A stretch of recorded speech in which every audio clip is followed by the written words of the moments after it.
अंग्रेजी भाषा।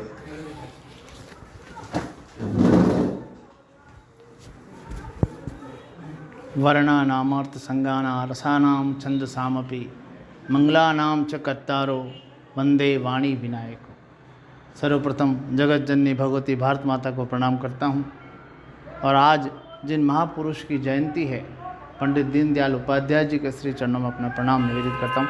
आप सभी वरिष्ठ जनों के चरणों में प्रणाम निवेदित करता हूँ, क्योंकि आप सबके सामने बोलना जब मुझे पड़ेगा तो मुझे स्मरण आता है कि मेरी आयु कोई 8-9 साल की रही होगी। और नाड़ोल के हीरा राम जी गांची हम लोगों को गोद में उठा के ट्रैक्टर में बिठाते थे, और अचला राम जी साहब का जब चुनाव होता था तो काका काकी के जो के नारे लगवाते थे, और उनके सामने खड़े होकर बोलना एक जीवन का सौभाग्य है। मैं आप सभी को प्रणाम करता हूँ। आज पंडित दीनदयाल उपाध्याय जी की जयंती है। पंडित दीनदयाल उपाध्याय जी के बारे में ज़्यादा कुछ कहना संभव नहीं है मेरे लिए, इसलिए उनको पढ़ना पड़ता है, और पढ़ने के बाद उनको अपने अंदर उतारना पड़ता है, और उतारने के बाद उसको इम्प्लीमेंट्स करना पड़ता है, उनको व्यवहारिक जीवन में प्रयोग करना पड़ता है। वो है दीनदयाल जी का जीवन चरित्र। क्योंकि केवल हम कहेंगे और आप सुनेंगे, उससे दीनदयाल जी को समझना आसान नहीं है। फिर भी जब विषय रखना है तो विषय को भाषा में ही रखना पड़ेगा। राष्ट्रीय स्वयंसेवक संघ की स्थापना 1925 में जिस दर्शन को, जिस ध्येय को लेकर हुई, उस ध्येय को परिणति में ढालने वाले जितने स्वयंसेवक हुए, जितने वरिष्ठ प्रचारक हुए, उनमें अगर प्रथम के 10 नाम गिनाए जाए तो पंडित दीनदयाल उपाध्याय जी का नाम उनमें आता है। सारे के सारे महान हैं, सबने अलग अलग क्षेत्रों में काम किया है, लेकिन जिस प्रकार का दर्शन पंडित दीनदयाल उपाध्याय जी ने हम सबके सामने रखा है, वो कालजयी दर्शन है, और वो युगों युगों तक भारत में उसकी महत्वता बनी रहेगी। 25 सितंबर 1916 को राजस्थान के अजमेर जयपुर रेलवे मार्ग पर धनकिया नाम का एक छोटा सा गांव है, वहाँ पर इनके नाना जी रेलवे में ड्यूटी करते थे और इनका जन्म हुआ। मूलतः इनका परिवार उत्तर प्रदेश के मथुरा जिले के नगला चंद्रभान नाम के गांव से था, लेकिन इनकी आर्थिक स्थिति परिवार की इतनी अच्छी नहीं थी कि ये वहाँ सही तरीके से इनका जीवन यापन हो सके। इसलिए लगभग इनके माताजी पिताजी इनके ननिहाल में ही रहते थे, क्योंकि इनके नाना जी की रेलवे में ड्यूटी थी। जब इनका जन्म हुआ, जन्म के 2.5 वर्ष बाद इनके पिताजी का निधन हो गया, और फिर जब ये 6 वर्ष के थे तब इनकी माताजी का निधन हो गया, और उसके ठीक कुछ महीने बाद इनके छोटे भाई का निधन हो गया। बालक दीनदयाल उपाध्याय जी के जन्म के आरंभ से ही जितनी विपदाएं आई, उन विपदाओं में यदि वर्तमान में कोई जी ले तो इतना बड़ा दार्शनिक नहीं बन सकता। वो उस विपदाओं के चक्कर में ही उलझकर सामान्य जीवन व्यतीत करके दुनिया से चला जाएगा। लेकिन इन्होंने उन सब के ऊपर विजय प्राप्त करते हुए लक्ष्य बनाया कि मुझे जीवन में इतने कष्टों जो मिले हैं उससे उबर कर क्या करना है। तो जब इन्होंने 10वीं की परीक्षा दी था, उस ज़माने में राजस्थान बोर्ड में पूरे राजस्थान में टॉप किया था, और आगे की पढ़ाई के लिए जब ये कानपुर गए, इन्होंने कानपुर से स्नातक की और इलाहाबाद से पोस्ट ग्रेजुएशन किया। जब ये कानपुर पढ़ने के लिए गए तो 1937 में वहाँ पर राष्ट्रीय स्वयंसेवक संघ के वरिष्ठ प्रचारक के नाते महाराष्ट्र से श्री भाऊराव जी देवरस आए हुए थे। संघ का काम देखते थे। भाऊराव जी देवरस का मैं परिचय पहले देना चाहूँगा। वो राष्ट्रीय स्वयंसेवक संघ के सरकारीबाजी रहे, और उनके छोटे भाई मधुकर दत्तात्रेय देवरस जी यानी बाला साहेब देवरस जी हमारे परम पूजनीय सरसंघ चालक, तीसरे सरसंघ चालक जी बने। तो ये उनका जीवन दर्शन था भाऊराव देवरस जी का।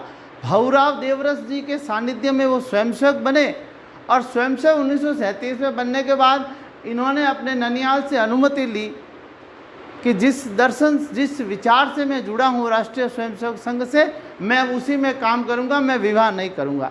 इन्होंने अपनी मामी जी को जो पत्र लिखा, आप पढ़ सकते हैं, पातेकरण के कई अंकों में छपा है। इतना मार्मिक पत्र है।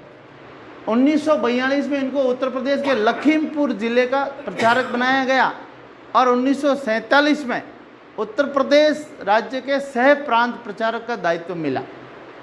भारत आज़ाद हो गया था, भारत की आज़ादी के बाद जिस प्रकार का राजनीतिक दर्शन भारत में लागू हुआ और जिस प्रकार की कल्पना देश के लिए, आज़ादी के लिए प्राण देने वालों ने की थी कि हमारी आज़ादी के बाद भारत कैसा होगा, उस प्रकार के काम जब भारत में शुरू नहीं हुए, उस प्रकार की विचारधारा ने सत्ता पे अधिकार नहीं जमाया, उस प्रकार के लोग शीर्ष नेतृत्व की कुर्सी पे नहीं बैठे, तो डॉक्टर श्यामा प्रसाद मुखर्जी जो भारतीय संविधान सभा के सदस्य भी रहे, हिंदू महासभा के अध्यक्ष रहे और नेहरू जी की सरकार में उद्योग मंत्री भी थे। जब नेहरू जी की हिंदू और राष्ट्रीयता के विरोधी जो नीतियाँ थी, तो पंडित श्यामा प्रसाद मुखर्जी ने उन नेहरू जी का विरोध किया और कहा कि महात्मा गांधी की भी ये कल्पना नहीं थी कि इस प्रकार का भारत आज़ादी के बाद बनेगा या इस रास्ते पर हम चलेंगे। ये आप जो नेहरू जी चल रहे हैं, ये साम्यवाद की विचारधारा है और ये भारत में पूंजीवाद और साम्यवाद और विदेशों के गुलामी की मानसिकता की जो आप चला रहे हैं वो नहीं चल सकती। अब उनके सामने लक्ष्य था कि कांग्रेस का विकल्प कैसे खड़ा करें, तो पूज्य गणपति जी महाराज का राम राज्य परिषद भी उस समय था, लेकिन एक ऐसी विचारधारा के माध्यम से हम राजनीति करें कि आने वाली पीढ़ियों को भी वो विचारधारा फॉलो करने को मिले, क्योंकि कांग्रेस की विचारधारा या कांग्रेस की जो आइडियोलॉजी थी वो मात्र भारत की आज़ादी को लेकर तक ही सीमित थी। उसके बाद यदि भारत आज़ाद होगा तो फिर हमारी सोच क्या होगी, वो कोई विजन कांग्रेस के पास नहीं था। फिर महात्मा गांधी की भी मृत्यु हो गई थी, तो श्यामा प्रसाद मुखर्जी ने राष्ट्रीय स्वयंसेवक संघ के द्वितीय सरसंघचालक परम पूज्य श्री गुरुजी से भेंट की और उनको अपना विषय रखा कि मेरा मंतव्य यह है, चूँकि राष्ट्रीय स्वयंसेवक संघ गांधी जी की हत्या के बाद प्रतिबंधों से तभी मुक्त हुआ था और संघ का स्पष्ट मानना था कि वो राजनीतिक क्षेत्र में काम नहीं करेगा, उसको सांस्कृतिक जीवन में काम करना है, समाज के क्षेत्र में काम करना है। इसलिए परम पूज्य श्री गुरुजी ने मुखर्जी को कहा कि राजनीतिक क्षेत्र में संघ काम नहीं करेगा। लेकिन लगातार अलग अलग समय बातचीत होती रही और परम पूज्य श्री गुरुजी सहित वरिष्ठ जितने भी स्वयंसेवक थे जो गुरुजी के सानिध्य में नेतृत्व में काम करते, उन सबको लगा कि हमारी कोई न कोई राजनीतिक विचारधारा भी होनी चाहिए जिससे हम राजनीतिक शत्रुओं से निपटने में आसानी रहे, क्योंकि ये विचारधारा की लड़ाई है। ऐसे में परम पूज्य श्री गुरुजी ने डॉक्टर श्यामा प्रसाद मुखर्जी को कहा कि मैं संघ को राजनीति में नहीं ला सकता, लेकिन आपके काम के सहयोग के लिए कुछ स्वयंसेवक दे सकता हूँ। अब आपको क्या करना है क्या नहीं करना है वो आप तय करो। ऐसे में पंडित दीनदयाल उपाध्याय जी, आदरणीय अटल बिहारी वाजपेयी जी, बलराज मधोक जी और दो तीन वरिष्ठ प्रचारक, यानी कुल मिला के 5 प्रचारक उस समय दिए। पंडित दीनदयाल उपाध्याय जी जब 21 अक्टूबर 1951 को भारतीय जनसंघ की स्थापना हुई तो 1952 में पंडित दीनदयाल उपाध्याय जी को अखिल भारतीय महामंत्री बनाया गया भारतीय जनसंघ का, और 1953 में डॉक्टर श्यामा प्रसाद मुखर्जी की राजनीतिक हत्या हो गई। अब जनसंघ नया नया बना था तो उसका नेतृत्व कौन करे, तो सारा का सारा जो भार था वो पंडित दीनदयाल उपाध्याय जी के कंधों पे था और उनके सामने एक पौधा जो निर्माण श्यामा प्रसाद मुखर्जी ने एक पौधा रोपा था, उसको पुष्पित पल्लवित करके वटवृक्ष बनाने की जो जिम्मेदारी थी वो इन्होंने बखूबी निभाई और उन्होंने एक वैचारिक अधिष्ठान खड़ा किया, एक ऐसा वैचारिक अधिष्ठान खड़ा किया जो कांग्रेस की तुष्टीकरण की राजनीति को, कांग्रेस की सांस्कृतिक भारतीय विरोधी राजनीति को डटकर जवाब दे सके। ऐसा एक वैचारिक अधिष्ठान पंडित दीनदयाल उपाध्याय जी ने हमारे सामने रखा और एक भारतीय जनसंघ का एक लक्ष्य बनाया कि किस प्रकार से काम करना है और कार्डर बेस राजनीति यानी कार्यकर्ता आधारित राजनीतिक जीवन, लेकिन व्यष्टि के लिए नहीं समष्टि के लिए काम करना है, सभी के लिए काम करना है। इस विचार को लेकर पंडित दीनदयाल उपाध्याय जी ने एक बहुत बड़ा वैचारिक दर्शन खड़ा किया और एक बहुत विद्वान व्यक्ति थे। इन्होंने प्रचारक रहते हुए राष्ट्र धर्म, पांचजन्य, दैनिक स्वदेश का संपादन किया। इन्होंने आद्य शंकराचार्य जी की जीवनी लिखी, इन्होंने चंद्रगुप्त की जीवनी लिखी। तो इन्होंने एकात्म मानव दर्शन का जो विचार हम सबके सामने रखा, उस विचार के माध्यम से भारतीय जनसंघ ने राजनीतिक जीवन आरंभ किया और ये इनके कार्यकलापों का, इनके संगठन जीवन का, इनके व्यक्तित्व का प्रभाव था कि एक ऐसा विपक्ष खड़ा हुआ भारत में। और 1967 में भारत के कई राज्यों में जनसंघ और मिले जुले अन्य छोटे दलों की सरकारें बनी और कांग्रेस को बुरी तरह से पराजय का सामना करना पड़ा। ये इनके एक संगठन कौशल का प्रभाव था। पूरे भारत में जनसंघ का काम फैला क्योंकि इनकी जो आइडियोलॉजी थी, इन्होंने जो विचार और जो कार्य योजना जो संगठन की बनाई थी वो बहुत ही पवित्र थी और सुचिता की थी और राष्ट्रीय स्वयंसेवक संघ के एक आदर्श, एक वास्तविक स्वयंसेवक जिनको कह सकते हैं, जो पूर्ण रूप से संघ के स्वयंसेवक बन के काम किया। इन्होंने राजनीतिक क्षेत्र में जाने के बाद भी राजनीति के दलदल को अपने ऊपर टच नहीं होने दिया। इन्होंने राजनीति की जो बुराइयां है न तो खुद के ऊपर हावी होने दी और ना ही इन्होंने जनसंघ के ऊपर हावी होने दी। ये बार बार परम पूज्य श्री गुरु जी को कहा करते थे कि गुरु जी मुझे राजनीति में कोई रुचि नहीं है, मुझे जनसंघ से वापस बुला दीजिए। तो परम पूज्य श्री गुरु जी ने कहा इनको कि दीनदयाल जी आपकी रुचि नहीं है, इसीलिए आपको उसमें भेजा गया है। जिसकी रुचि होती है वो तो फिर वहाँ साम दाम दंड भेद करना शुरू कर देता है, लेकिन जिसकी रुचि नहीं है वो क्या, वो तो निर्लिप्त भाव से काम करेगा। इसलिए आपकी जरूरत वहाँ है। इन्होंने काम किया। इनके एकात्म मानव दर्शन की विशेषता के रूप में मैं बताना चाहूँगा कि एक समय जब पूरे विश्व में पूंजीवाद और समाजवाद का बोलबाला था, कई राष्ट्र ये कहते थे कि भाई सत्ता का जो नियंत्रण है और राष्ट्रीय जो संसाधन है उसका नियंत्रण पूंजीपतियों के हाथ में होना चाहिए, जिससे कि देश का विकास हो। अमेरिका, इंग्लैंड, जर्मनी ऐसे कई देश इसके उदाहरण थे। दूसरी तरफ समाजवादी कम्युनिस्ट प्रवृत्ति के राष्ट्र थे, जैसे रूस है, चाइना है। उनकी ये सोच थी कि संसाधनों पे अधिकार जनता का होना चाहिए और सरकार का उसके ऊपर नियंत्रण होना चाहिए, पूंजीपतियों के हाथ में कुछ नहीं होना चाहिए। तो दोनों की अलग अलग व्यवस्थाएं थी। पूंजीवाद के चक्कर में अमेरिका भी काफ़ी खराब हो गया और रूस को भी अपनी समाजवादी व्यवस्था को छोड़ना पड़ा और कम्युनिज्म को, चाइना को भी छोड़ना पड़ा।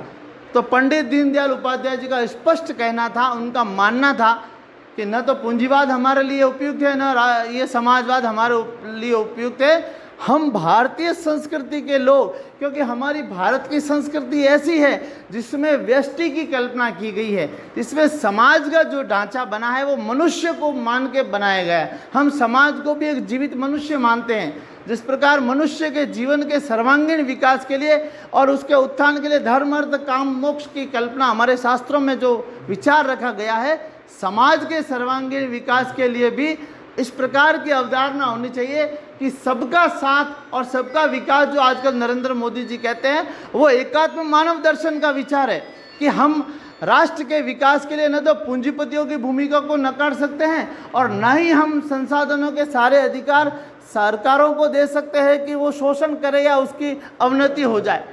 तो समाज का विकास भी मनुष्य के विकास की तरह होना चाहिए।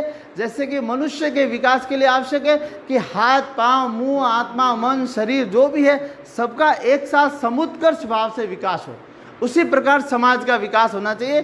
तो वो एकात्म मानव दर्शन पंडित दीनदयाल उपाध्याय जी ने हमारे सामने प्रस्तुत किया। एक बहुत बड़ा कॉन्सेप्ट है, सभी को पढ़ना चाहिए, विस्तृत व्याख्या कर नहीं सकता मैं, लेकिन एकात्म मानव दर्शन को शॉर्ट रूप से हम समझे तो मेरी भी उन्नति होनी चाहिए और आपकी भी होनी चाहिए और समाज के अंतिम व्यक्ति की भी होनी चाहिए। ऐसा नहीं हो कि अंतिम व्यक्ति की उन्नति के चलते हम अग्र जो व्यक्ति है उसकी उन्नति भूल जाए, या आगे वालों को कुछ दे रहे हैं और पीछे वालों को भूल जाए। समष्टि की बात करते हुए सभी के विकास की बात करना ही एकात्म मानव दर्शन है।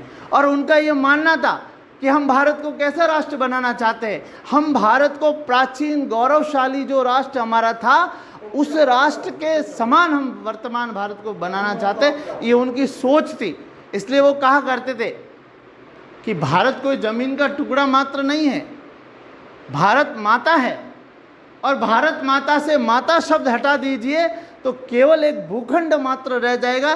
जैसे अमेरिका है, ब्रिटेन है, जर्मनी है, रूस है, तो वो उनके लिए होमलैंड एक ज़मीन का टुकड़ा है, लेकिन हमारे लिए भारत ज़मीन का टुकड़ा नहीं है, हम उसको माँ मानते हैं और ये हमारा एक तादात्म्य है, हमारा एकात्म है भारत के साथ।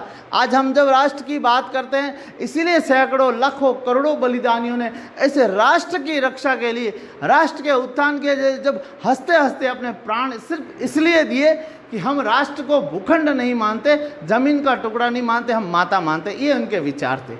आज पंडित दीनदयाल उपाध्याय जी की जयंती है और उनके विचारों को लेकर ही 1980 में भाजपा का निर्माण हुआ है। क्योंकि 1977 में जब जनता पार्टी बनी तो काफ़ी कुछ अवरोध थे और उस अवरोधों के कारण दोहरी सदस्यता का मामला आया। तो फिर 1980 में आदरणीय अटल जी के नेतृत्व में भाजपा का जब निर्माण हुआ तो जो आइडियोलॉजी है, जो वैचारिक अधिष्ठान है, वो दीनदयाल उपाध्याय जी का उन्होंने लिया और उसी आधार पर आगे चले।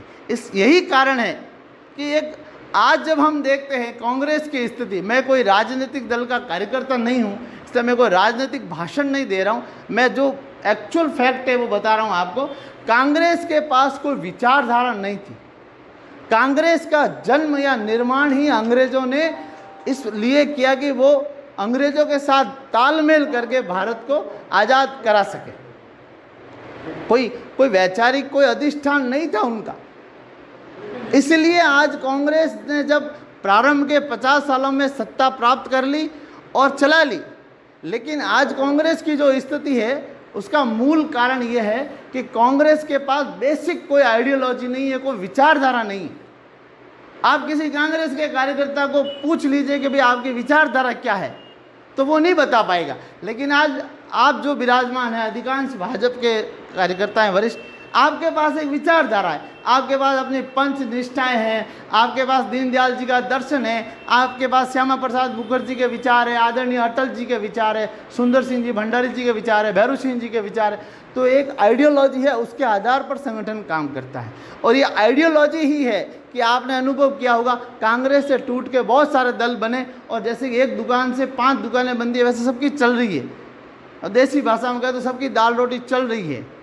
लेकिन भाजपा से जो भी कोई अलग हुआ वो कोई दल बड़ा नहीं बन सका, उसको पुनः अपने दल का जो विलय है वो भाजपा में करना पड़ा। क्योंकि जब वो अलग होता है तो जो दल से अलग हो सकता है, व्यक्तियों से अलग हो सकता है, वैचारिक मतभेद हो सकते हैं, लेकिन उस विचारधारा से अलग नहीं हो पाता। इसलिए वो दूर रह के भी उनके जैसा ही होता है। इसलिए जनता में कन्फ्यूजन पैदा होता है कि इससे तो वो बढ़िया है ना।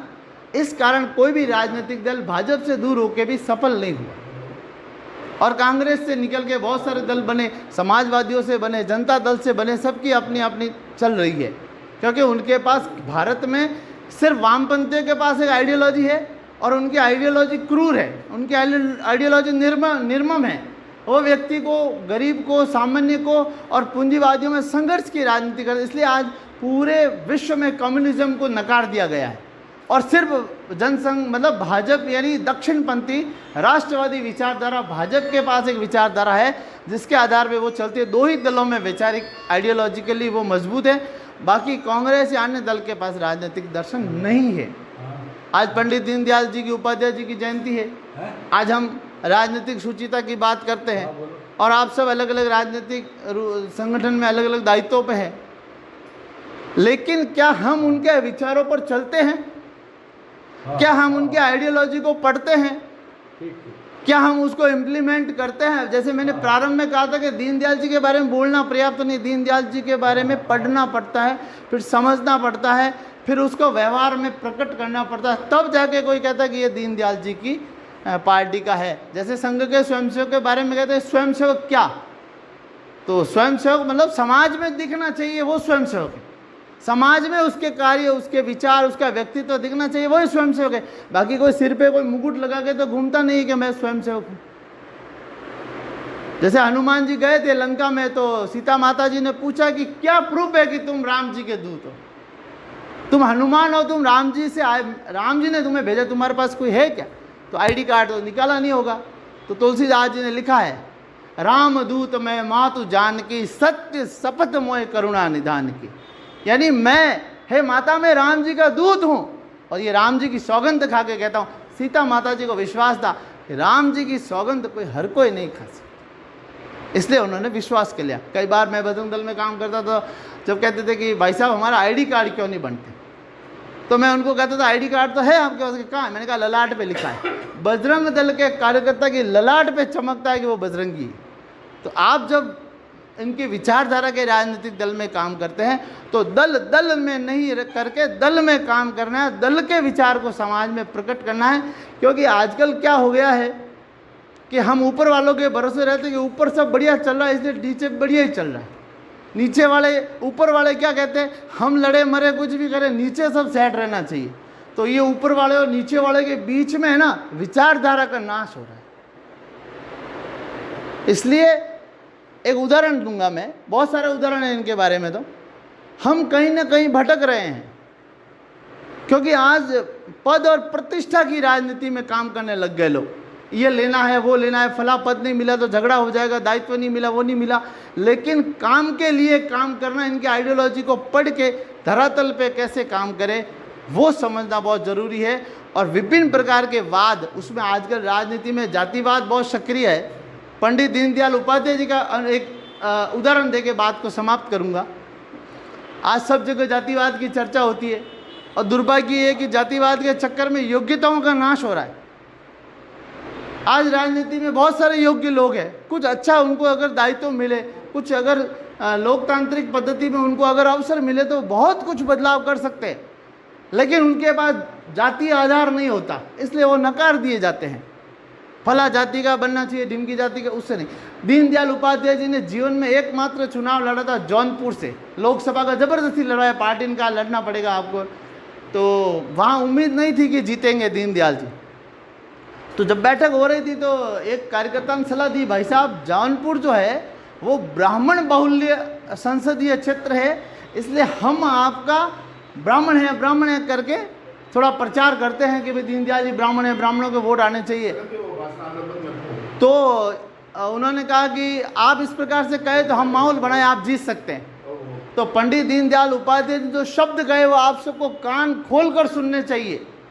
आदरणीय अचलराम जी बैठे, मुझे क्षमा करें, मैं बिल्कुल कटु शब्दों में कहना चाहूँगा।